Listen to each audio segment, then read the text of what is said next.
Bismillahirrahmanirrahim. Assalamualaikum warahmatullahi wabarakatuh. Wahai anak-anakku, murid-muridku yang senantiasa dirahmati oleh Allah Subhanahu wa Ta'ala, marilah kita lanjutkan pelajaran ngaji kita, ngaji belajar urip. Kali ini kita akan membahas makna celaka atau di dalam neraka. Pernahkah kita memiliki teman atau kerabat yang apabila berjumpa dengan kita, dia selalu mengeluh dan mengeluh, seakan-akan hidupnya paling menderita atau paling sengsara? Dan bagaimanakah perasaan kita? Al-Quran Surat Hud 116 menyatakan, فَأَمَّا الَّذِينَ شَكُوا فَبِالنَّارِ لَهُمْ فِيهَا زَفِيرٌ وَشَهِيقٌ. Adapun orang-orang yang celaka, tempatnya di neraka. Mereka di dalamnya mengeluarkan dan menarik nafas dengan merintih. Ayat ini begitu jelas menyatakan ciri-ciri orang yang masuk neraka, yaitu selalu merintih atau mengeluh. Jika demikian masalahnya, benarkah neraka itu nanti atau kelak atau suatu saat setelah dunia ini kiamat, beribu-ribu tahun yang akan datang? Orang yang beruntung tempatnya di surga, dia selalu tersenyum bahagia, selalu puas dengan segala yang ada. Maka sebaliknya, orang yang celaka tempatnya ada di neraka. Dia selalu merintih, mengeluh, selalu tidak puas, tidak terima dengan segala yang ada. Cobalah kita hitung satu persatu, teman, kerabat, keluarga, atau siapapun orang yang kita kenal. Berapa banyak di antara mereka yang suka mengeluh, dan berapa banyak yang bersyukur? Lalu pelajarilah apa sebab mereka selalu mengeluh. Kita mestinya bersyukur karena kemurahannya. Tuhan mengabarkan kepada kita siapa-siapa penghuni neraka.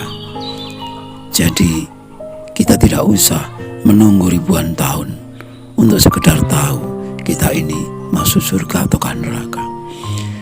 Oleh karena itu, cobalah kita koreksi diri sendiri. Apakah sering mengeluh ataukah tidak? Bila sekarang kita mengeluh atau merintih, lalu besok pagi kita juga seperti itu, lusa juga seperti itu, dan seterusnya, maka sudah jelas kita berada di dalam neraka. Dan kita pasti sadar bahwa tak seorang pun yang ingin masuk ke dalam neraka. Namun kita juga tahu bahwa kebanyakan dari kita senang berkhayal sehingga tidak sadar bahwa kita sekarang telah berada di dalam neraka, namun masih saja berkhayal masuk surga.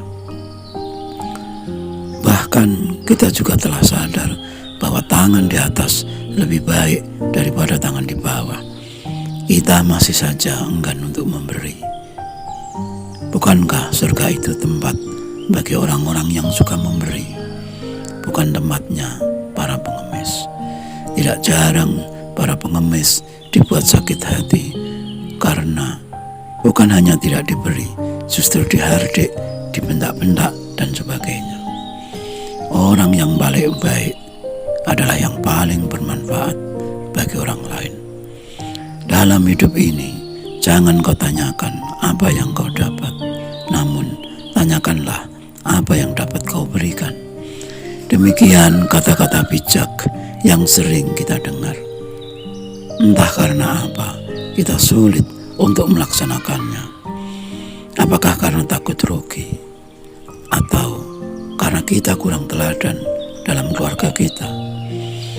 Bukankah yang lebih berisiko kecewa itu ada pada yang meminta dan bukan pada yang memberi? Semakin besar harapan kita, semakin besar pula risiko kecewa. Rasa kecewa yang terlalu sering dapat merubah menjadi rasa sakit, dan sakit hati yang terlalu lama akan menjadi dendam. Dan tak seorang pun pendendam yang berhak tinggal di surga. Mustahil bagi pendendam hidup dalam damai. Bukankah Tuhan itu Ghafurur Rahim, pengampun dan penyayang? Berakhlaklah sebagaimana akhlak Tuhan. Takhalak bi akhlakillah. Kita mesti harus tetap sadar bahwa kita hidup karena bersama Allah. Maka sudah semestinya juga memiliki sifat sebagaimana sifatnya, meskipun dalam skala yang lebih kecil. Wahai anak-anakku, murid-muridku, Quran surat Al-An'am 116 menyatakan, wa in tuti' aktsara man fil ardi yudilluka an sabilillah.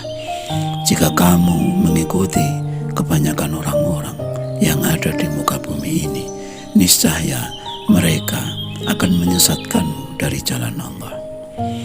Ayat ini mengarahkan kepada kita semua untuk hidup berprinsip. Jangan asal ikut-ikutan kebanyakan orang agar kita selamat.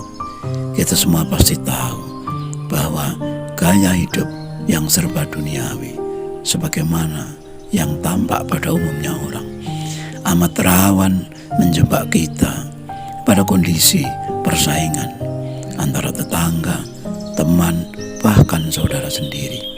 Siapa yang lebih unggul dalam harta, jabatan, derajat, bahkan nasab? Apa akibatnya bila kita kalah bersaing?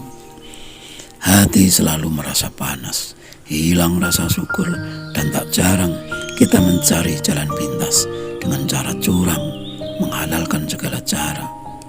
Dan tak jarang kita menjual akidah, dan yang lebih celaka, menjual agama demi keuntungan duniawi. Dan kita bangga melakukannya. Kita jatuh pada kebanggaan musyrik, bangga menjadi penyembah selain Tuhan, menyembah berhala, entah sadar atau tidak. Inilah gambaran hidup celaka yang sebenarnya. Mengeluarkan nafas dan menarik nafas dengan merintih, seakan-akan Tuhan sengaja menciptakan kita untuk menderita atau untuk celaka. Sedangkan bila kita merasa di atas angin, merasa menang ketika bersaing, kita akan bangga, takabur, seakan-akan Tuhan selalu berpihak pada kita, sehingga kita akan sangat senang untuk meremehkan orang lain, merendahkan orang lain, bahkan menghina orang lain. Seakan-akan Tuhan menciptakan dia sengaja untuk dihina. Itulah kenyataan hidup di alam dunia, alam fana ini.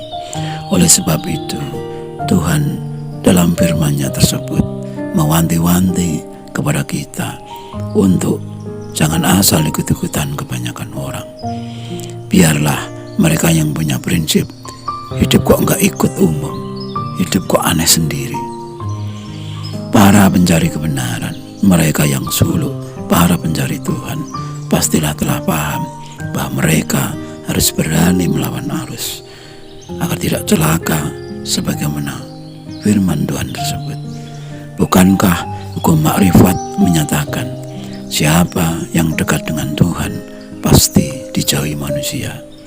Bukankah uzlah atau mengasingkan diri atau menjaga diri, menjaga jarak dengan duniawi adalah syarat wajib untuk makrifat? Benarkah kita butuh makrifat? Semua berpulang kepada kita. Sekian dulu wejangan-wejangan yang mohon maaf atas segala kekurangan. Semoga bermanfaat dan marilah berdoa bersama. Ya Allah, mudahkanlah jalan pengabdian kami kepadamu. Amin. Amin. Amin. Ya Rabbal Alamin. Wassalamualaikum warahmatullahi wabarakatuh.